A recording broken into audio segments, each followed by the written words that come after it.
পৃথিবীর চাক্ষুষ প্রমাণ, কুলিল্লাহুম্মা মালিকাল মুলকি তুতিল মুলকা মান তাশা ওয়া তানজিউল মুলকা মিম্মান তাশা ওয়া তুইজ্জু মিম্মান তুযিল্লু মিম্মান তাশা ওয়া তুইজ্জু মিম্মান তাশা বিয়াদিকাল খায়র ইন্নাকা আলা কুল্লি শাইইন কাদির। এই আয়াতের তাফসীরের ভেতরে এসেছে আল্লাহ রাব্বুল আলামিন ক্ষমতা দিলেই তাকে সম্মান দেবেন, এ কথা এই আয়াতে জানাননি। বরঞ্চ পৃথিবীর চাক্ষুষ প্রমাণ এটা, অনেককে ক্ষমতার চেয়ারে বসিয়ে চরমভাবে আল্লাহ অপমানিত করেছে। এই জন্য আমাদের সম্মান তালাশ করা লাগবে ইমানের কোয়ালিটির ভেতরে, যে আমার আসলে ইমানে আমি কয় নম্বরে আছি। মান রাআ মিনকুম মুনকারান ফালিয়ুগাইয়িরহু বিয়াদিহি।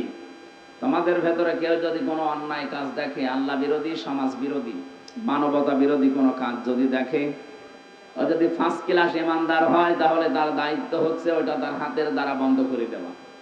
হাত মানে শুধু এই হাত নয়, এটা ক্ষমতার হাত হতে পারে, এটা টাকা পয়সার হাত হতে পারে, এটা প্রভাব প্রতিপত্তির হাত হতে পারে, এই হাতও হতে পারে।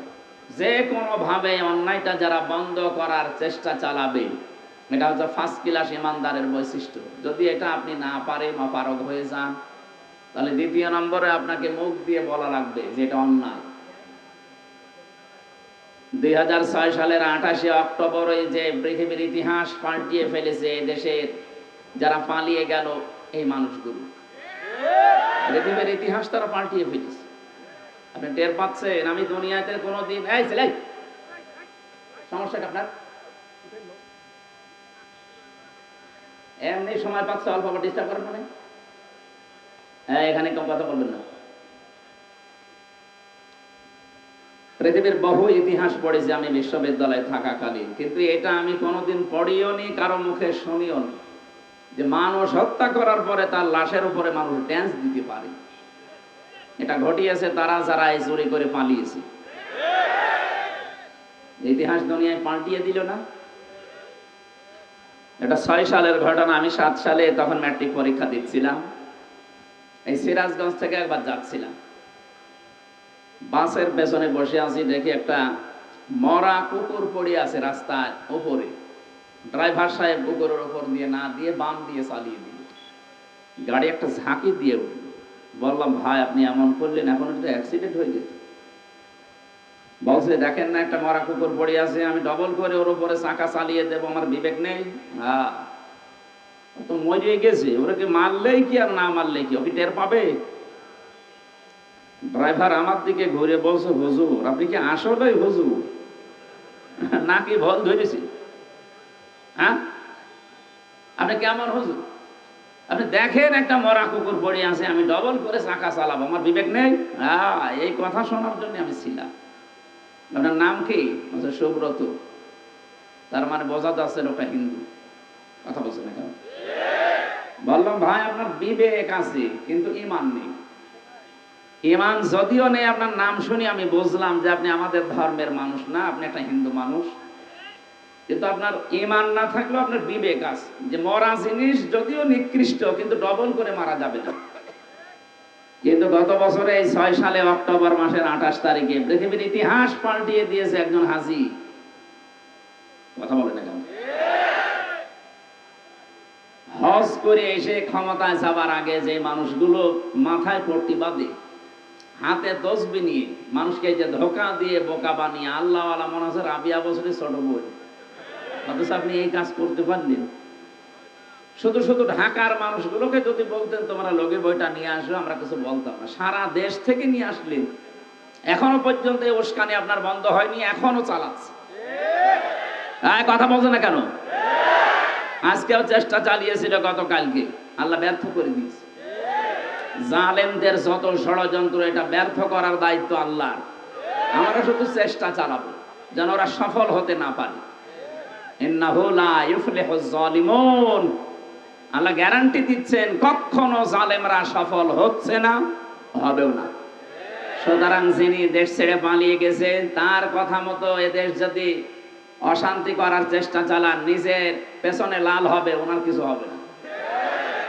অনেক মানুষ দেখতে পাচ্ছি বাইরের মডেল যারা, তাদের কাছে এখন বলছে আমরা নির্বাচিত ছিলাম, আমাদেরকে জনগণ উৎখাত করেছে। এত বড় একটা ডাহা মিথ্যা কথা একটা হাজি মানুষ বলে কি করে? হ্যাঁ, যদি ওনার ছেলে মেয়ে বলতো যারা হজ করেনি তাদের মেনে নিতাম যে ও ওই রকম বলতে পারে। আপনি হাজি কথা বলছেন না কেন? আপনি কি দেখে আসলেন আল্লাহর ঘর? আজকে আমার তেলাওয়াত কি তো আয়াত ওইটা তো এই জন্য বলছি যে আল্লাহর ঘর যারা দেখে আসে, আল্লাহ বলেন মোবারকান, বরকতময় ও হুদান, এটা পথ নির্দেশনা দেয় লিল আলামিন, বিশ্বের মানুষদেরকে। এই জন্য মানুষ ওখানে যায়। তা আপনি প্রতি বছরে বছরে যেতেন, কি দেখে আসতেন? আমার তো মনে হচ্ছে আপনি অন্য কিছু দেখতেন নাকি আল্লাহ জানে। তাছাড়া আল্লাহর ঘর দেখলে তো অন্তত তার ভেতরে কিছু আসবে। এত বড় ডাহা মিথ্যা কথা যিনি বললেন যে আমি নির্বাচিত ছিলাম, আপনি যে নির্বাচিত ছিলেন এটা যদি শয়তানকেও বলেন, শয়তানও হাসবে, বলবে একটা কথা বলবে। এই 15.5 বছর কোনো নির্বাচন হয়েছে? 154 জন হয়ে গেছে নির্বাচনের আগে। এ কথা বলেন না কেন? দিনের ভোট রাতে করে ফেলে আপনি ঘোষণা দিলেন যে আমরা এমপি। আপনার লজ্জা করে না? 3.5 থেকে 4 লাখ মানুষের অর্ডার নেওয়া লাগে, রায় নেওয়া লাগে, ভোট নেওয়া লাগে, তারপর বলা লাগে। আপনি একজনেরও নেননি। আপনি যে নেননি তার প্রমাণ আমি জেলখানায় থাকতে, ওসি ছিল আমার সাথে। ওসি সাহেব আমার বলছে, হুজুর আমি একটা তওবা করেছি, আপনি দেখেন তো আমার তওবা হয়েছে কিনা। এই ছেলে দাঁড়িয়ে থাকেন, বসে থাকেন, কথা বলবেন না। ঠিক আছে বলেন দেখি আপনার তওবা কেমন হইল। মনে বলছে এই যে নির্বাচন গেল, এই সময় আমি বাইরে ছিলাম। আমি রাত 12টার পর থেকে আমার যা দল বল আছে, এসআই এবং কনস্টেবল, এদেরকে নিয়ে আরো কিছু আল্লাহর ওলিদের সাথে নিলাম। আমি আল্লাহর নামে ভোট কাটা আরম্ভ করলাম। ফজর পর্যন্ত কাটা। এটা কোরআন শরীফ আমার সামনে এইভাবে বলছি। আমি ফাঁসির কন্ডেম ছেলে ছিলাম, ওই জায়গায় যে বলছে আমার তাওবাটা আপনি দেখেন। ফজর পর্যন্ত ভোট কমপ্লিট করে আমি বাক্স ভর্তি করে জায়গা মতো পাঠিয়ে দিলাম। এবার গোসল করলাম। ওযু করার পরে আমি 2 রাকাত নামাজ পড়ে বললাম আস্তাগফিরুল্লাহ। হুজুর আমার এই তাওবা কি হয়েছে? না, এ তো তাওবা কইলেন আপনি আল্লাহর কাছে। আপনি কি আল্লাহর কাছে দোষ করেছেন? আপনি দোষ করেছেন হামজার কাছে। এক কথা বলেন না কেন? আপনি দোষ করেছেন মোরাদের কাছে। আমাদের আপনি ভোট দিতে দিলেন না। আমি দিনের বেলায় আশা করে আসি যে দেব, আপনি রাতেই শেষ করে দিলেন। আমি কিভাবে আপনি বলেন যে আমি আস্তাগফিরুল্লাহ? আমি তো আল্লাহর কাছে দোষ করেননি, করেছেন হামজার মতো 3.5 থেকে 4 লাখ মানুষের কাছে। এদের কাছে আগে মাপ চাবেন। এরা যদি মন থেকে বলে ঠিক আছে যা তোরে ছেড়ে দিলাম, এতটুকুই হবে না।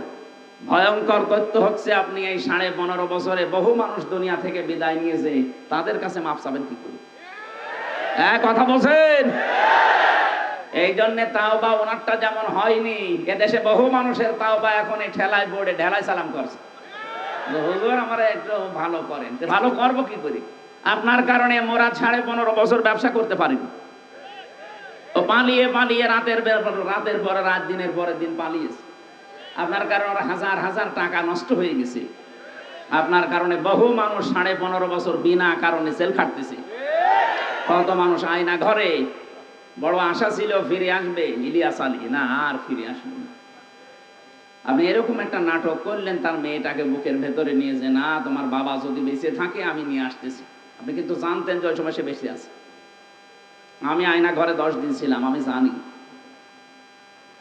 এখানে যখন চোখ বেঁধে নিয়ে যেত, ভেতরে যাওয়ার পরে খুলে দিত। যাওয়ার পরে দেখতাম এক একজনের নখ এত বড় বড়, চুল দাড়ি গোপ, মনে হচ্ছে যে জঙ্গল থেকে বেরিয়ে আসতেছে। কেউ আছে 5 বছর, 7 বছর, 8 বছর, 9 বছর, 14 বছরের মানুষ আমি পেয়েছি। একটু বলেন তো, একটা কবরের মতো জায়গায় 14টা বছর একটা লোক আছে, আপনি কি খেলা মনে করেন? আপনি 2 দিন থেকে দেখেন তো। এখনো পর্যন্ত অনেকে জালেমের পক্ষে স্ট্যাটাস দিচ্ছে যে কি হয়েছে যে তার পালানো লাগলো, কি হয়েছে আপনি টের পাচ্ছেন না। আপনি তো জান্নাতে ছিলেন। আপনি যদি আমার জায়গায় থাকতেন আমি টের পাতেন যে কি হয়েছে, আপনি টের পেতেন। এই বড় বড় নখ দিয়ে অনেকে দেওয়ালের সাথে খুশিয়ে খুশিয়ে মোবাইল নাম্বার লিখে ছোট ছোট করে লিখেছে, ভাই যদি বাইরে যেতে পারে অন্তত এই নাম্বারটা একটু জানাবেন যে আমি বেশি আছি। এটা লোক জানে না 14 বছর, যে এটা কোন বছরও জানে না, এটা কোন মাসও জানে না, এটা কয়টা বাজে তাও জানে না। আপনি মানবতার সাথে এই কৌতুক করে এখন মানবতার কথা বলছেন বিশ্বের মডেলদেরকে। নূর হোসেন দিবস পালন করতে গেছে, পৃথিবীর সবচাইতে বড় স্বৈরাচারীর তালিকায় 6 জনের নাম আছে। আপনি ইন্টারনেট দেখেন, তার ভেতরে যিনি পালিয়েছে ওনার নাম পাবেন। এখনো পর্যন্ত বলে আমি কি করেছি যে আমার পালানো লাগবে, আমি নির্বাচিত। এত বড় মিথ্যা কথা আর বলে নিজের পাপের বোঝা আর ভারী করবেন। কথা বলেন না কেন? পাপ যা করেছেন ওইটা শাস্তি নিয়ে দেখেন। অন্তত বাকি পাপের বোঝা যদি এখন মিথ্যা কথা বলে আবার বাড়াতে থাকেন, আর আপনার এই উশৃঙ্খল বক্তব্য শুনে যারা আছে এরা যদি পেছনে লাল করে, আমাদের কোনো অসুবিধা নেই, লাল করাই হবে। 15.5 বছরে বহু কিছু সহ্য করেছি, আর আমাদের সহ্যের বাইরে চলে গেছে। সুতরাং আমরা যারা এখানে এসেছি, আমাদের মর্যাদা সম্মান আল্লাহ বাড়াবেন যাদের ঈমানের কোয়ালিটি আছে, যারা অন্যায় দেখলে হয় হাত দিয়ে নাই মুখ দিয়ে, যদি এইটাও না পারে অন্তত সে যেন অন্তরে পরিকল্পনা করে কি করে অন্যায়টা বন্ধ করা যায়। বাংলাদেশে কয়েকটা অন্যায় এখন শুরু হওয়ার সম্ভাবনা ছিল, আল্লাহ যদিও বন্ধ করে দিচ্ছে। এই যে সমকামিতার নাম নিয়ে, মানবাধিকারের নাম নিয়ে সমকামিতা প্রমোট করছে, এটা যে প্রকাশ্য হারাম কাজ, আল্লাহর সৃষ্টিকে পুরা পাল্টিয়ে দিচ্ছে তারা। এদেশে একটা মুসলমান জীবিত থাকতে পৃথিবীর যত বড় শক্তিশালী রাষ্ট্র হোক, এদেশে আল্লাহর এই হারাম কাজের কোন অফিস ঢাকাতে আমরা খুলতে দেব না। এতে জীবন যায় যাক, থাকে থাক। ইব্রাহিম আলাইহিস সালাম আমাদের জাতির পিতা, বানানো কাউকে আমরা মানি না, মানতে পারি না। আল্লাহ বলেন হুয়াজিতাবাকুম, আমি তোমাদেরকে নির্বাচিত করেছি। ঢাকাবাসী বিবেক দিয়ে বলবেন, নির্বাচিত করা হয় যে পদ্ধতির মাধ্যমে, তার নাম নির্বাচন। বলেন বলেন, নির্বাচন সিস্টেমই তো আপনি ধ্বংস করে ফেলেছেন। এটা বিশ্বের কাছে বলতে পারেন না যে আমি নির্বাচন তুলে দিয়েছিলাম, তখন আপনি জোটা পিঠা খাবেন। এইটা বলে না, বলে আমি নির্বাচিত সরকার। আমার মনে হয় ঘোড়াও যদি এক কথা শোনে, ঘোড়াও বলবে একটু একটু হেসে। আমি তো আর হাসতে পারি না, ঘোড়াও হাসবে। কি আশ্চর্য, এত বড় ডাহা মিথ্যা কথা মানুষ বলে। সম্মানিত ভাইরা, এই জন্য আমাদেরকে আল্লাহ নির্বাচিত করেছেন। এখানে যারা এসেছি, এই আসনের ভেতরে কমপক্ষে 3.5-4 লাখ মানুষ বাস করে, শুধু ভোটার সব মিলে প্রায় 8-10 লাখ মানুষ হবে। তার ভেতরে আল্লাহ বাছাই করে করে কোরআন শোনার জন্য, বোঝার জন্য এখানে নিয়ে আসলেন। অবশ্যই আল্লাহ আমাদেরকে ভালোবেসেছেন। খুশি হয়ে বলেন আলহামদুলিল্লাহ। দিন যত যাবে আপনার এই জ্ঞান অনুযায়ী যদি আপনি কাজ করতে পারেন, আপনার মর্যাদা আল্লাহ বাড়াতেই থাকবে। এই জন্য দুনিয়াদার যারা, ওরা যত মুরব্বী হয়, যত বুড়ো হয়, তাদের সম্মান আল্লাহ দুনিয়ার মানুষের কাছে নষ্ট করে দেয়, কমাতে থাকে। আর যারা এলেম অনুযায়ী কাজ করে, দেখবেন তাদের মর্যাদা দিনের পরে দিন আল্লাহ বাড়াতেই থাকে। প্রশ্ন আসতে পারে, তাহলে বাইতুল মুকাররমের যে ইমাম ছিল, ইনি তো আলেম, ইনার মর্যাদা নেই কেন? এনারে মানুষ এখন শুনলেই ঘৃণা করে, নাম শুনতে পারে না। আরে ভাই, উনি আলেম, নামের আগে শুধু এটুকু লিখা। বাস্তবে কোন কাজটা আছে আলেমের? যে লোকটা নৌকা মার্কা নিয়ে দাঁড়াতে পারে, এর কেউ আলেম বলতে পারে? ও যদি কুকুর মার্কা নিয়ে দাঁড়াইতো তাও পাস করতো। এরকম একটা অভিশপ্ত ঘৃণিত জিনিস নিয়ে আপনি দাঁড়ালেন, ওটাই উঠতে গিয়েই তো সালমান এফ রহমান ধরা খেয়েছে। ওইটা দিয়ে পালাচ্ছিল। দরবেশ দাড়িটা যদি না কেটে অন্য কিছু দিয়ে পালাইতো তাও তো হয়তো। ও পালাতে গিয়েছে নৌকা দিয়ে, ও আগে যে ডুবে গেছে ও টের পাচ্ছে। এই জন্য আল্লাহওয়ালা মানুষ যারা, আল্লাহ আমাদেরকে যেহেতু নির্বাচিত করে এখানে আনলেন, অবশ্যই আল্লাহর একটা উদ্দেশ্য আছে। মাইয়ারিদিল্লাহু খায়রা ইউফাক্কিহু ফিদ্দীন। তোমাদের ভেতরে আল্লাহ যার কল্যাণ চান, তাকে দ্বীনের কিছু জ্ঞান দান করে। আজকে আমরা কোরআনে কারিম থেকে কিছু জ্ঞান এখানে নিয়ে যেতে চাই নাকি? কোরআন শুনতে হলে কয়েকটা জিনিস আগে আমল করা লাগে। 1 নম্বরে শুনতে হবে আর চুপ থাকা লাগবে। এ নির্দেশ কার? ফাস্তামিউ লাহু ওয়া আনসিতু। শুনবা এবং চুপ থাকবা, দুইটাই ফরজ।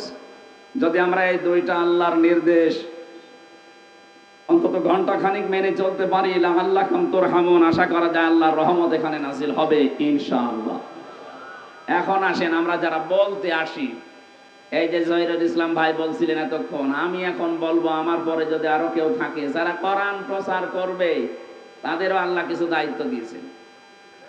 আল্লাহ রাব্বুল আলামিন বলেন, কিতাবুন উনজিলা ইলাইকা ফালা ইয়াকুম ফি সাদরিকা হারাজাম মিনহু লিতুনযিরা বিহি ওয়া যিকরা লিল মুমিনিন। সূরা আরাফের 2 নম্বর আয়াতে আছে, আল্লাহ বলেন কিতাবুন, এই একটা কিতাব। কিতাব কয়টা বলেন তো? এই একটা। আর পৃথিবীতে যত কিছু আছে সব এই কিতাবের ব্যাখ্যা। বিশ্বনবী মুহাম্মদুর রাসূলুল্লাহকে আল্লাহ দুনিয়ায় পাঠানোর পরে সূরা আলে ইমরানের ভেতরে আয়াতটা আমি পেয়েছি, ওয়াইযে আখাযাল্লাহু মিসাকান নাবিয়্যিনা লামা আতাইতুকুম মিন কিতাবিন ওয়া হিকমা ইলা আখির আয়া। আমি প্রতিটি নবীর কাছে অঙ্গীকার নিয়েছিলাম যে তোমাদের কাছে আমি যে কিতাব এবং হিকমত দিলাম, এইটাকে সত্য প্রমাণ করার জন্য একজন রাসূল আসবে। ওই রাসূল যখন এসে যাবে তোমাদের প্রতি কিতাব এবং হিকমতের সাক্ষ্য দেওয়ার জন্য, সত্যতা প্রমাণের জন্য, মাস্ট বি, লাম আছে এখানে, লা নুমিনান্না বিহি ওয়া লা তানসুরুন্না, অবশ্যই তোমরা তার প্রতি বিশ্বাস করবে, ঈমান আনবে এবং তাকে সাহায্য করবে। একথা দিবালোকের মতো সত্য। এই পৃথিবীর সর্বশেষ নবী এবং রাসূল আল্লাহ যার ঘোষণা দিয়েছেন তিনি আমাদের নবী মুহাম্মদুর রাসূলুল্লাহ। সুতরাং এখন তামাম দুনিয়ায় যত ধর্মের লোক আছে সব ধর্ম ডিলিট। কথা বলেন না কেন? সব ডিলিট হয়ে গেছে। অনেকে সনাতন ধর্ম বলতে মনে করে হিন্দু ধর্ম, না, এটা মিথ্যা কথা। সনাতন মানে পুরাতন। সনাতন মানে কি? এই পৃথিবীর পুরাতন ধর্ম ইসলাম। এর আগে কোন ধর্ম দুনিয়ায় ছিল? আরো জোরে বলেন। ইসলামের আগে দুনিয়ায় কিছু ছিল না, ইসলামের পরেও কিছু থাকবে না। এখন 4500-এর উপরে ধর্ম চলছে তামাম দুনিয়া মিলে। এটা বন্ধ হয়ে গেল কেন?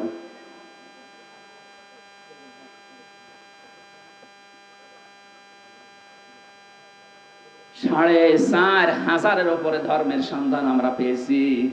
আল্লাহ পাক বলেন এতগুলো ধর্মের ভেতরে মাত্র একটা ধর্ম আমার কাছে মনোনীত, ইন্নাদ-দীনা ইনদাল্লাহিল ইসলাম। তামাম পৃথিবীর যারা আছেন সবাইকে আহ্বান জানাচ্ছি আপনারা এই শান্তির ধর্মে দীক্ষিত হন। দুনিয়ায় শান্তি, স্বস্তি, নিরাপত্তা যিনি বানিয়েছেন তিনি দেবেন। কথা বলেন না কেন? এটা মনে করছেন আমি মাত্র 10,000 মানুষের সামনে না, এটা রেকর্ড হচ্ছে তামাম পৃথিবীর বিভিন্ন ভাষায় কালকে ছড়িয়ে যাবে। সবার উদ্দেশ্য নিয়ে বলছি, 4500 ধর্মের ভেতরে কম বেশি কিছু না কিছু পক্ষপাতিত্ব আছে। আপনি যে কোনো ধর্মের মূল নীতিগুলো পড়বেন দেখবেন টেনে টেনে তারা নিয়ে গেছে। কোরআনে কারিমের কোন কথা আমি আজ পর্যন্ত যতটুকু লেখাপড়া করেছি আল্লাহ টেনে বলেননি, যতটুকু বলা দরকার লাইন মতো বলেছেন। সুবহানাল্লাহ বলতে পারেন নাই? আশা করব আপনারা এখানে আসেন, এটা দেখেন, এটা পড়ার মাধ্যমে সিদ্ধান্ত নেন। সংসদে দাঁড়িয়ে একবার একজন বলেছিল আমার ছেলে বিয়ে করেছে খ্রিস্টান মেয়ে, এটা অসুবিধা নেই, উনি আহলে কিতাবের লোক, ওনার ঈমান থাকবে না। আহলে কিতাবের এই আয়াত অনুযায়ী কিসের আহলে কিতাব দাবি করছেন? ওই কিতাবগুলো তো এখন আর ঠিক নেই।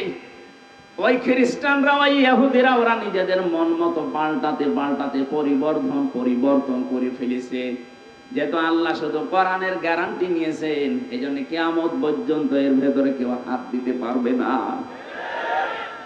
আল্লাহ কিতাবের নাম বলতে গিয়ে নিজের নাম ব্যবহার করেছেন।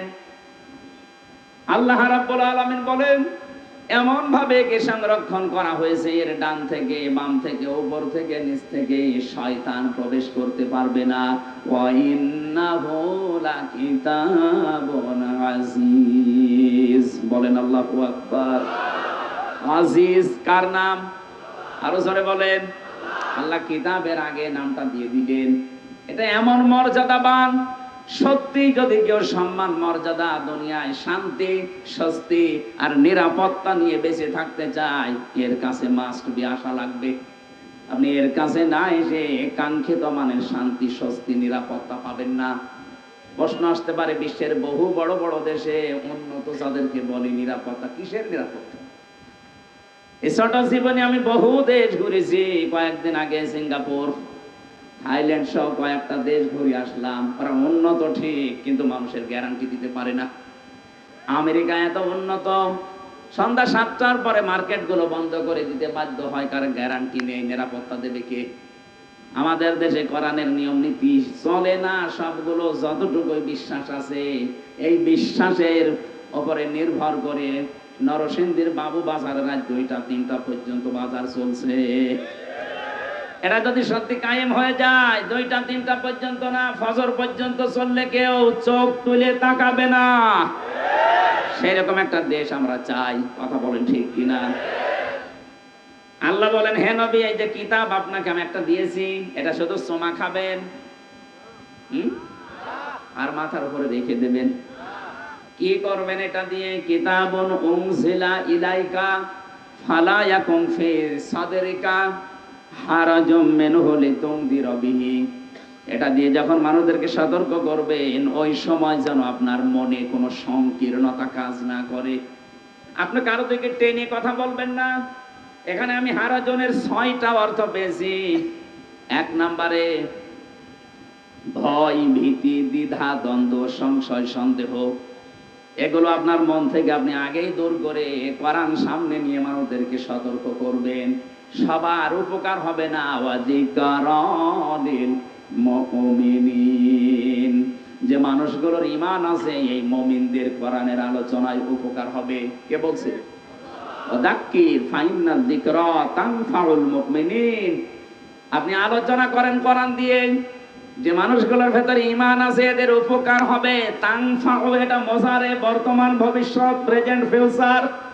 সত্যি যারা এখানে শুনছে, কিছু না কিছু হলো আপনার ভেতরে কিছু আসবে, মাস্ট বি আসবে। এখন যদি নাও আসে, যেহেতু তানফাউ, বাড়ি যাওয়ার পরে বিছানায় মাথা দিয়ে, বালিশে মাথা দিয়ে আপনার মনের ভেতরে একটা প্রতিক্রিয়া আসবে, যাতে আপনার হেদায়েত পাওয়ার মতো মন থাকে। আল্লাহ যেন ওইরকম কিছু আমাদের সবার জীবনে দান করেন, বলেন আমিন। ফাযাক্কির বিল কোরআন মা ইয়াখাফু ওয়াঈদ। So admonish and by the Holy Quran him who fears my threat. আল্লাহ বলেন, আপনি তাদের সামনে কোরআন দিয়ে নসিহত করেন, উপদেশ দেবেন, যে মানুষগুলো আল্লাহর ধমকের ভয় করে। আমাদের আল্লাহর ধমকের ভয় আছে না নেই? এখানে হারাজনের ব্যাখ্যা আধুনিক ভাবে আমি 2টা পেয়েছি। এটা তাফসীরে হাক্কানীতে আছে। 1 নম্বরে, হে নবী, কোরআন দিয়ে যখন আপনি মানুষদের সামনে আলোচনা করবেন, দেখবেন আরে পোকা হুজুর ছিলেন তো যায় না, যেটা আমি রামসা এখানে বলছিলাম লাইট বন্ধ করবেন কি স্যার? কে করেছে নাকি বাঁশর ঘর সাজিয়েছে, লাইট দেওয়া লাগে।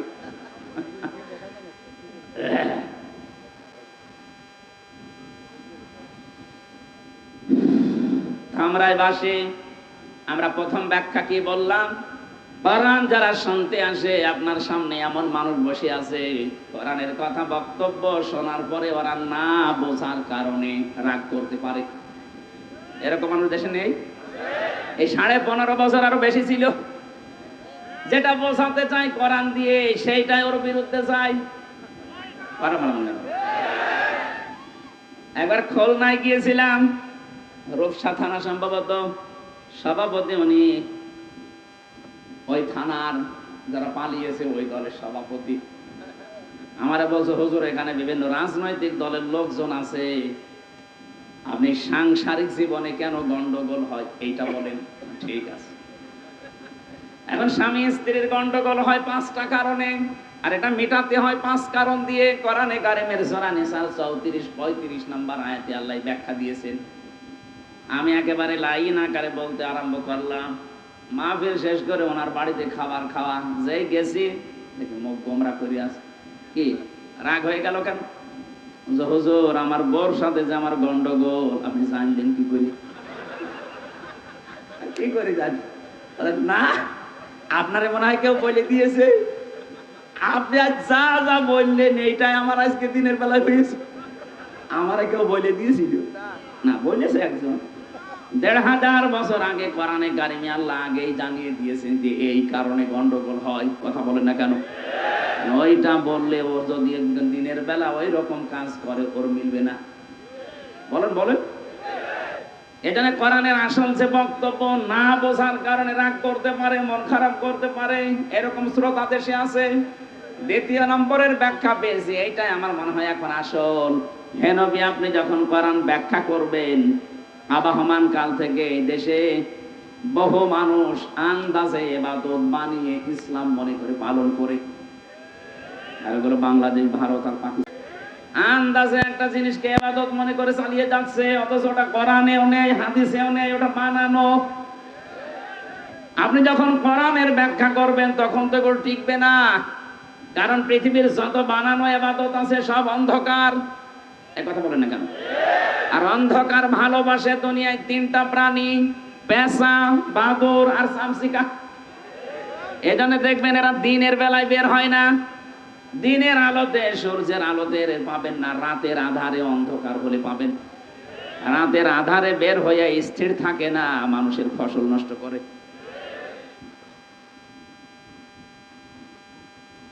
না বসতে পারলে দরকার একটা চেয়ার দেন। এদের যে নাম, সূর্যের আলো, দিনের আলো এদের সহ্য হয় না, এদের জানেন নামও দেখেন কেমন উল্টাপাল্টা নাম, পেঁচা, বাদুড়, চামচিকা। আমার মনে হয় একবার দেখলে মনে হয় আর একবার দেখতে মন চাবে। এদের নামের সাথে চেহারারও মিল আছে। পেঁচা জীবনে দেখেছি আমরা যারা, আল্লাহকে কোনোদিন বলেছি আল্লাহ আর একবার দেখার সুযোগ দিও, কারণ দিনের আলো ভালো লাগে না, রাতের অন্ধকার ভালো লাগে, বের হয়েই মানুষের ফসল নষ্ট করে। এক কথা বলে না কেন? বাদুড়, চামচিকা এদের কাজ এইটা। দুনিয়াতে যারা ইসলামের আলো, কোরআনের আলো সহ্য করতে পারে না, এই মানুষগুলো দুনিয়ায় অন্ধকারের পথ বেছে নেয়। হয় শিরিকের অন্ধকার, নাই বেদাতের অন্ধকার, নাই কুফরের অন্ধকার, সর্বশেষ জুলুমের অন্ধকার, যেটা 15.5 বছরে সবচাইতে বেশি বেছে নিয়েছিল জুলুম। এটাতে কত বড় অন্ধকার! আর জুলমু জুলুমাতুন ইয়াউমাল কিয়ামাহ, নবীজি বলেন কিয়ামতে জুলুম অন্ধকার হয়ে দেখা দেবে, নিজের শরীরের পশম পর্যন্ত তুই দেখতে পাবি না। এই জন্য 15.5 বছরে যারা এই কাজ করে গেলেন, আপনার জীবনের দুনিয়া শেষ করে ফেলেছেন। আপনি যদি বলেন না আমি ওর সাথে ছিলাম না, আমি শুধু সহযোগিতায় ছিলাম, আপনার জীবন ধ্বংস। বিশ্ব নবী জানিয়েছেন, কেউ যদি জানা শোনার পরে এই সিদ্ধান্ত নিয়ে কাজ করে যে লোকটা জালেম, আপনি জানেন, এরপরও তাকে সাপোর্ট করেন, তাকে সমর্থন করেন, তার সাথে থাকেন, নবীজি বলেন ও যেন আমার উম্মত থেকে বের হয়ে গেল। আপনি নবীর উম্মতই নেই, সুপারিশ পাওয়া আপনার জন্য অবান্তর, আপনি আশাও করতে পারেন না। জালেমদের দুনিয়াও শেষ, আখিরাতও শেষ। হ্যাঁ, ওদের একটা পদ্ধতি এখন বাকি আছে। এই 15.5 বছরে যারা জুলুম করেছেন, যে যেই ধরনের জুলুমে ছিলেন, যে যে ধরনের অত্যাচার করেছেন, ওই অত্যাচার যার উপরে করা হয়েছে, জুলুম যার উপরে করা হয়েছে, আপনি আগে তার কাছে যাবেন, তার কাছে মাফ চাবেন, তার ক্ষতিপূরণ দেবেন, এরপরে আস্তাগফিরুল্লাহ পড়বেন, এরপরে মাফ হবে। আমরা অনেকে মনে করছি যাই করলাম, এখন একবার আস্তাগফিরুল্লাহ পড়ে নিয়ে ওসির মতো হবে। বলুন হবে না কেন? এবার একটা হাদিস বলছি, এদিকে তাকান। একটা যুবতী মেয়ে এসে বলে, হে রাসূল, আমি জিনা করেছি, গর্ভবতী হয়ে গেছি, দয়া করে আপনি আমার উপরে হক জারি করেন, আমাকে মুক্ত করেন এই পাপ থেকে। কারণ আমি জানি কোরআনে কারিমে আছে 3টি অপরাধের শাস্তি আল্লাহ ডবল করে দেবে। কয়টা? আরো জোরে বলেন।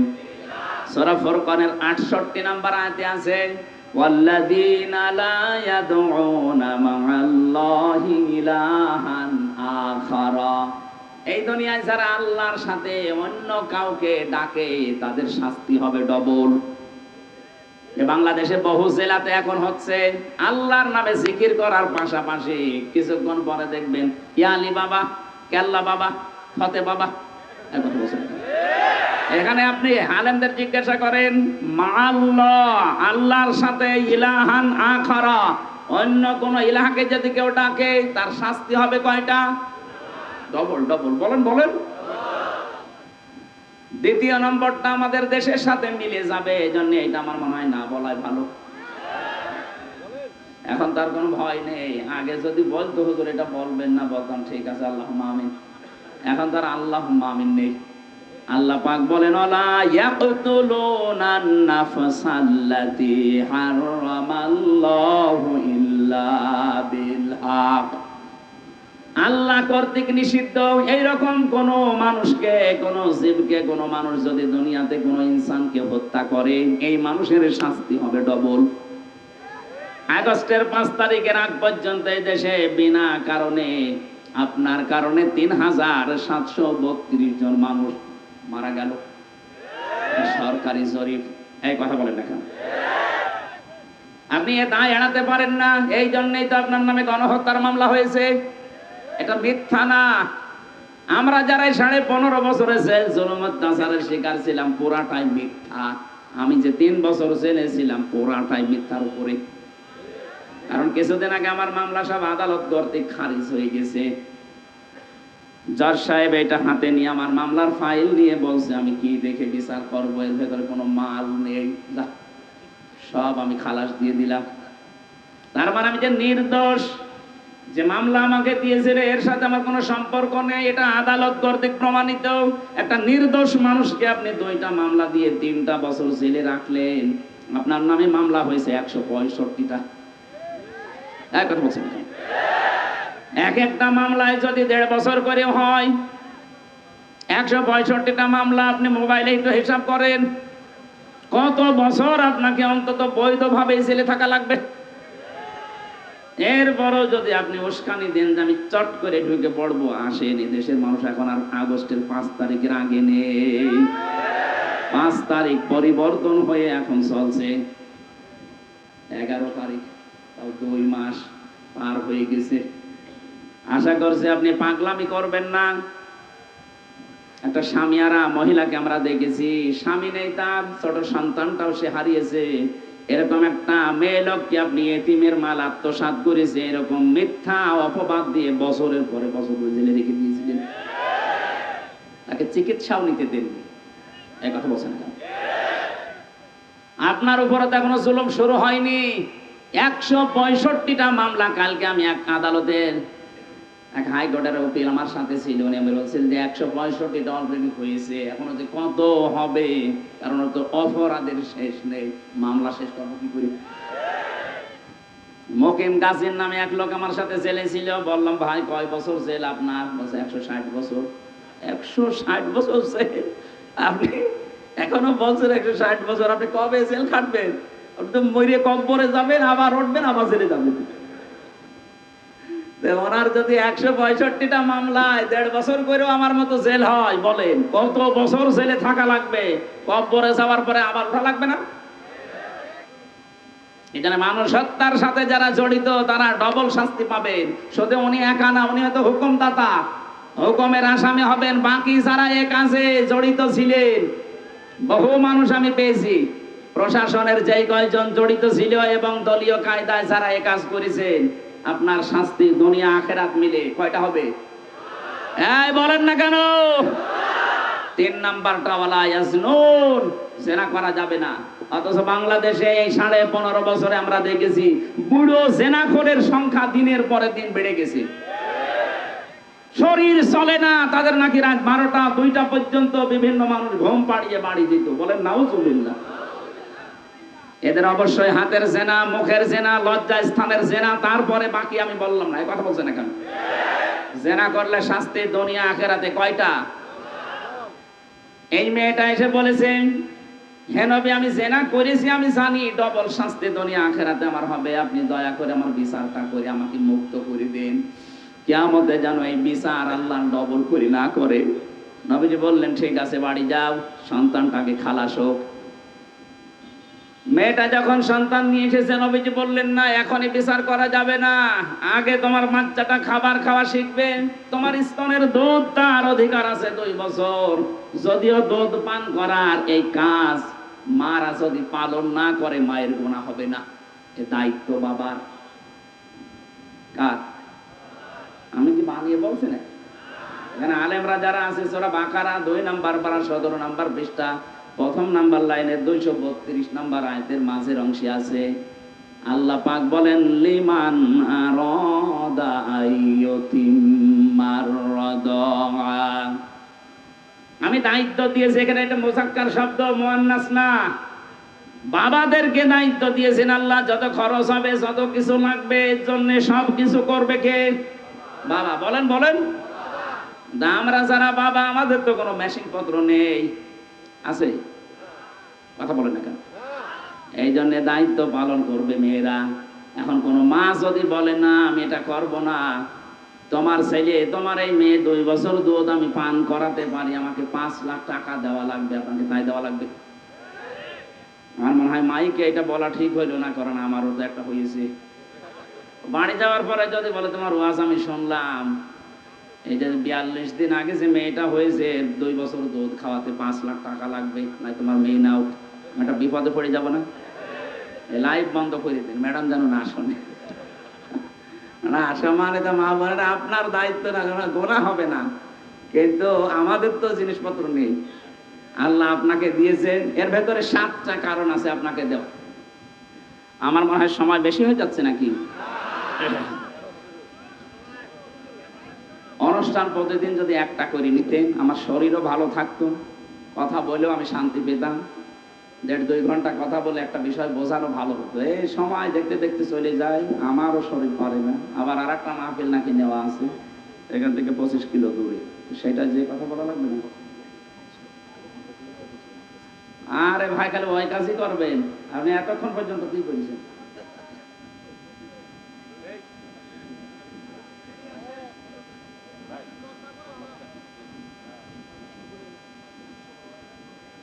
ধামরায় বাসে আমি ব্যাখ্যার দিকে গেলাম না, বাদ দিয়ে দিলাম।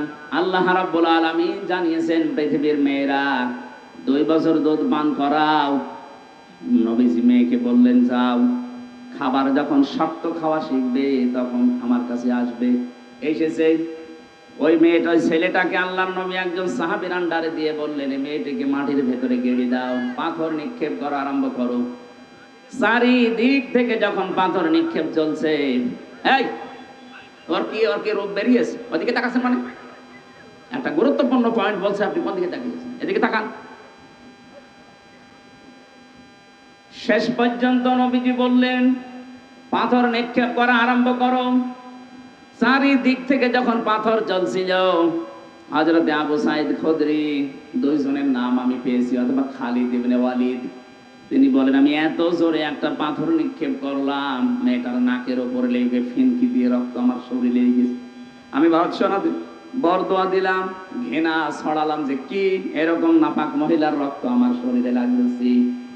নবীজির কানে কথাটা যাবার পরে নবীজি বললেন থামো, এই কথা বলবা না। এই মহিলার যে অনুশোচনা, এর যে তাওবা, এই যে কাজ করলো তাওবার জন্য, এটা আল্লাহর দরবারে এত বেশি পছন্দ হয়েছে। জিবরাইল আমাকে জানিয়েছে কোন জালেম যদি এইভাবে তাওবা করতে পারে আল্লাহ তাকেও মাফ করে দেবে। আমি এই ঘটনাটা বললাম এই কারণে, হাদিসটা আজ এই 15.5 বছরে যারা জুলুম নির্যাতনের স্টিম রোলার চালিয়েছেন জাতির উপরে, বিশেষ করে ওই 14 দল বাদ দিয়ে বাকি সবাই আমরা তো মজলুম। কথা বলেন না কেন? নাম আমাদের আলাদা থাকতে পারে, কিন্তু ওই 14 দল বাদ দিয়ে বাকি সবাই আমরা এই দেশে মজলুম। এখানে ধর্ম দেখাতে কিনে যে ধর্মের লোক হোক, খালি 14 দল বাদে বাকি যা আছে সব আমরা মজলুম। আমার সাথে তারেক জিয়া সাহেবের পিএস 3 বছর আমার পাশে ছিল অপু ভাই, ওনার বন্ধু যে গিয়াসউদ্দিন মামুন ভাই আমার নিচতলায় ছিল। এক একজনের মামলা শুনেছি বিএনপির যারা লিডার 313টা 565টা। কি গো, সারা জীবন তো ওর হাজিরা দিতেই শেষ হয়ে যাবে। আমি 2টা মামলায় পেরেশান হয়ে গেছে যে এত হাজিরা ভালো লাগে না, যদিও খারিজ হয়ে গেছে। আর ওদের এক একজনের মামলা 313টা 565টা। এই মাজলুম যারা এত বছর পর্যন্ত আপনি যা করলেন, বিশেষ করে আয়না ঘর, এই যে গোম আর খুন, এর সাথে যারা জড়িত ছিলেন, বিনা কারণে মানুষকে মিথ্যা মামলা দিয়ে মিথ্যা কেস দিয়ে ধরিয়ে দিতেন, আবার নিজেই ছাড়িয়ে আনতেন। মাঝখান থেকে আমার পরিবার থেকে 10 লাখ টাকা আপনি হাদিয়া নিতেন। এরকম হাদিয়া দেশে ছিল না? আমার আমার বাবার কাছ থেকে প্রায় 32 লাখের উপরে টাকা নিয়েছেন আপনারা। এই 3টা বছরে আমার বাবাকে আপনি একেবারে পেরেশান বানিয়ে ফেলেছেন। বলেছে 50টা মামলা দেব, তাড়াতাড়ি টাকা পাঠান। মনে হচ্ছে ও টাকা আমার বাবার কাছে পাই। কি আরম্ভ করেছিল দেখেন তো। এমনি আল্লাহ এরকম রাগ করেছে এই কারণে বহু মানুষের এই যে আত্মচিৎকার আল্লাহর আরশ পর্যন্ত কেঁপে গেছে। এই জন্য আপনাদেরকে বলছি, আপনারা যদি মাপ পেতে চান শুধু আস্তাগফিরুল্লাহ হবে না। যার কাছে যে অপরাধ করেছেন, যার যে ক্ষতি করেছেন, ওই ক্ষতিপূরণ তাকে দেবেন। এই কথা বলা লাগবে। ওই ক্ষতিপূরণ তাকে দেবেন। তার কাছে আপনি হাত জোড় করে বলবেন আমার ভুল হয়ে গেছে, অন্তত যা করা লাগে তুমি করো, আমি যেন মরণের পরে ধরে না খাই। আমি যদি বলে আমার 32 লাখ টাকা আমি বুঝে পেয়েছি, ঠিক আছে যা, আমার মতো এখন 3 বছর জেলে থাক, করে মাফ করে দিলাম। ব্যারিস্টার আরমানের বউ বলবে আমি 8 বছর ওরে আয়না ঘরে দেখতে চাই। এই কথা বলেন না কেন? এমিলিয়াস আলীর স্ত্রী বলবে আমার স্বামীর মতো আমি ওরে গুণ দেখতে চাই। তাহলে আপনার মাফ হবে। এই জন্য জালেম যারা, ওদের দুনিয়াও শেষ, ওদের আখিরাতও শেষ। আমরা যেন সামনে এরকম জালেম কেউ হয়ে না যায়, যেন আমরা সতর্ক হচ্ছে। কোরআনে কারিমে সূরা শূরা, এটা 25 নাম্বার পারা, 6 নাম্বার পৃষ্ঠা, 12 নাম্বার লাইনের 42 নাম্বার আয়াতে আছে, ইন্নামাস সাবিলু আলাল্লাযিনা ইয়াযলিমুনান নাস। আল্লাহ বলেন অবশ্যই আমি আল্লাহ নিজে মামলা দায়ের করব দুনিয়ায় যারা মানুষ হয়ে মানুষের উপরে জুলুম করেছে। এই আয়াত অনুযায়ী বাংলাদেশে 1628টা চেয়ারে যারাই বসা ছিল প্রত্যেকেই আল্লাহর মামলার আসামি। কথা বলে না কেন? আল্লাহর মামলার আসামি। কথা শুনতে সহজ মনে হচ্ছে, এর লোড জানেন। মামলার বাদী যত বড় হয়, শক্ত হয়, মামলা তত কঠিন হয়। এখানে সরাসরি মামলার বাদীকে, বিচারককে বলেন তো, নিজেই বিচারক, নিজেই যদি মামলার বাদী হয়, আপনি তো খালাস পেয়ে যাবেন। এই জন্য জালেম যারা, আপনার দুনিয়া শেষ, আপনার আখিরাতও শেষ। আমরা যারা অন্তত এখনো জুলুম করি না, আমরা যারা এখনো জুলুমের সাথে নিজেদেরকে জড়িত করি নাই, তাদেরকে আজকের তেলাওয়াত কিন্তু আয়াত থেকে শান্তি, স্বস্তি, নিরাপত্তা পাওয়ার জন্য কিছু শোনাচ্ছি, শোনেন। ইন্না আউওয়ালা বাইতি উযিআ লিন-নাসি লাল্লাযী বিবাক্কাতা মুবারাকাও ওয়া হুদাল লিল আলামিন। অবশ্যই মানব ইতিহাসে এই পৃথিবীতে সর্বপ্রথম যে ঘর বানানো হয়েছে সেটা বাক্কায়, তার মানে মক্কায়। মক্কার প্রাচীন একটা নাম ছিল বাক্কা। এই শহরে আল্লাহ ঘরটা বানিয়েছে, বিশাল ইতিহাস আছে তাফসিরে ইবনে কাসিরে। আল্লাহ বলেন কেন বানালাম জানো? এটা বরকতময় করে দিয়েছি এবং হেদায়েত, মানুষকে পথ দেখানোর জন্য একটা ব্যবস্থা এই ঘরের ভেতরে রেখেছি। প্রশ্ন আসতে পারে, ঘর মানুষকে কিভাবে হেদায়েত দেয়? না দেয়। দুনিয়ার বহু জিনিস আমার এই চোখে আমি দেখেছি, অথচ কালো গেলাপ দিয়ে একটা ঘর মোড়ানো আছে, কি যেন আছে মায়া মহব্বত ভালোবাসা, একবার তাকালে আর চোখ ফেরাতে চাই না। লক্ষ লক্ষ মানুষেরা দেখেছি ওখানে যে কিছু নেই, আন্দাজে শুধু কাবার দিকে তাকিয়ে হা করে আছে। কারণ ঘরটা কার? আরো জোরে বলেন। ফিহি আয়াতুম বায়্যিনাতুম মাকামু ইব্রাহিম। এর ভেতরে আল্লাহর বিভিন্ন নিদর্শন আছে, তার ভেতরে অন্যতম মাকাম ইব্রাহিম।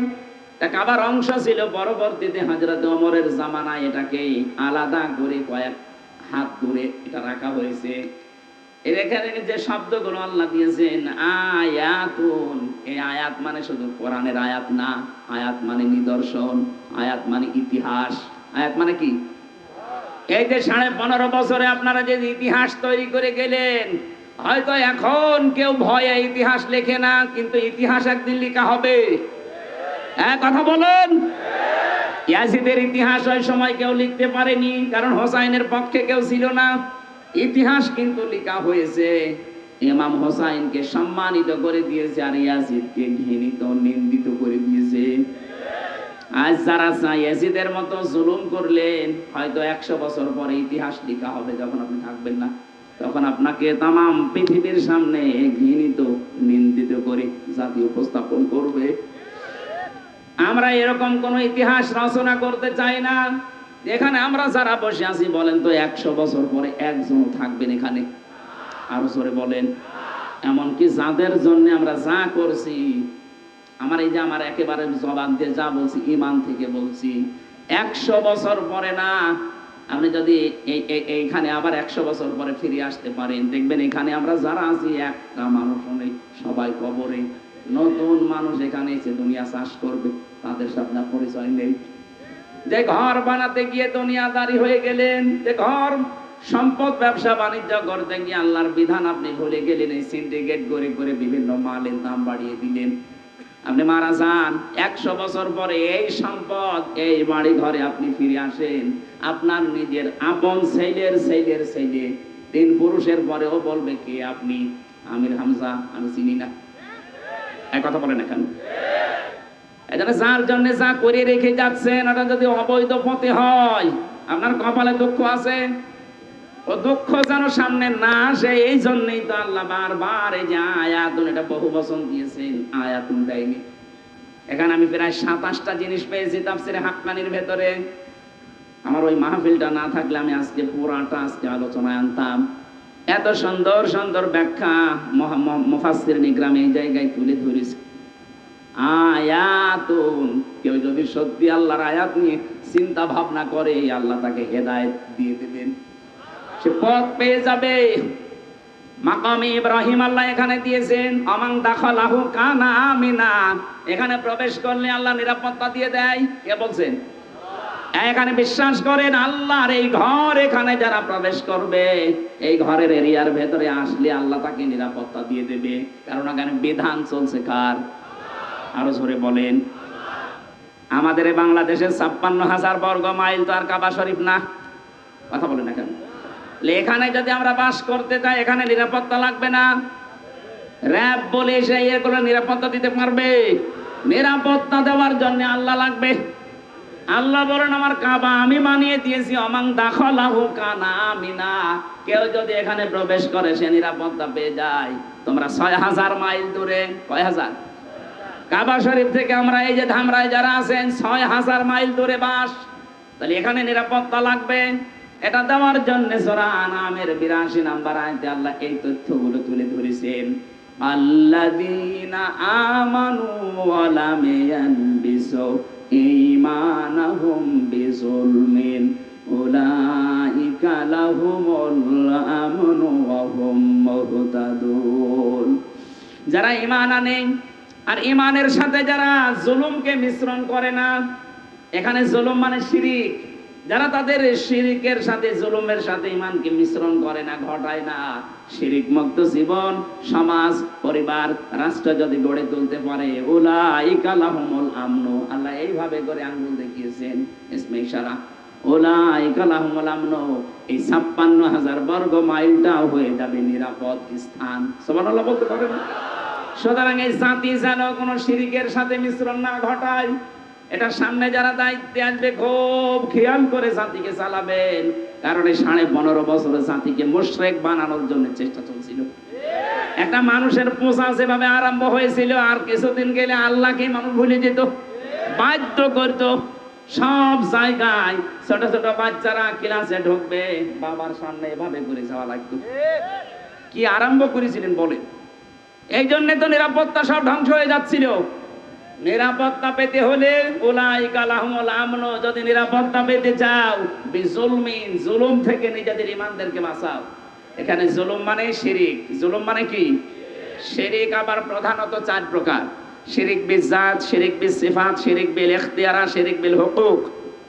এই 4 প্রকার ভাগ করলে হয় 8 প্রকার। 8 প্রকার শ্রেণী বিন্যাস করলে হয় 12 প্রকার। 12 প্রকার ভাগ করলে হয় 16 প্রকার। 16টা ভাগ করলে হয় 22 প্রকার। 22টা ভাগ করলে হয় 42 প্রকার। 42 ভাগ করলে হয় 72 প্রকার। 72 প্রকারকে শ্রেণী বিন্যাস করে তাফসিরে আছে 120 প্রকার। এতগুলো শিন র কাফ এই শব্দের ভেতরে লুকিয়ে আছে। যত চেষ্টা করবেন তত নতুন তথ্য বের হবে। তাফসির করতে হলে সময় লাগে, এমনি এই কারণে লাগে। এখন যদি আমি পয়েন্ট আকারে যত তথ্য সব আমার এর ভেতরে আছে, একটা একটা করে যদি বলতে থাকি সময় লাগবে। এই জন্য বারবার আমি এসেছি এখানে মাগরিবের আগে, আপনারা এত দেরি করবেন আমি জানি না। সবচাইতে বড় বিষয় ওখানে মাহফিল 9টায় ওঠার কথা, এখন 9টা 9 বাজে। ওরা আমাকে শেষে বাটপার বলবে। আর মাহফিলটা নিয়েছে কাশেম ভাই, তো আমি জানতাম না, উনি আমার 9টা শেষ করতে বলেছে। আগামীতে আসলে আপনারা একটা মাহফিল নেবেন এবং তাড়াতাড়ি তুলে দেবেন। আমি যারা টাকা পয়সা মাদ্রাসার জন্য নিয়ে এসেছিলেন, ওনাকে এত সময় দিলাম, আপনি কি করছিলেন? যারা দিতে চান অবশ্যই দিয়ে যাবেন, এই মাদ্রাসা যেন টিকে থাকে। আবার আমি সামনে আসবো ইনশাআল্লাহ।